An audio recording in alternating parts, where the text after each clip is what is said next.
Bismillahirrahmanirrahim. Alhamdulillahirabbil alamin. Wassalamualaikum warahmatullahi wabarakatuh. Alhamdulillah mga mahal naming kapatid sa pananampalatayang Islam. Bali sa ngayon, ito po yung unang-unang aming pong kumbaga araw sa pagbabalik pagkatapos ng buwan ng Ramadan. Bali, binigyan po kami ng medyo mahaba-habang bakasyon, no?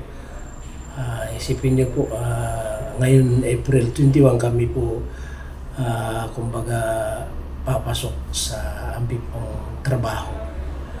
Ito, bali, yung mga iba hindi pa nagsidating, dapat 8 o'clock, nandito muna kami lahat.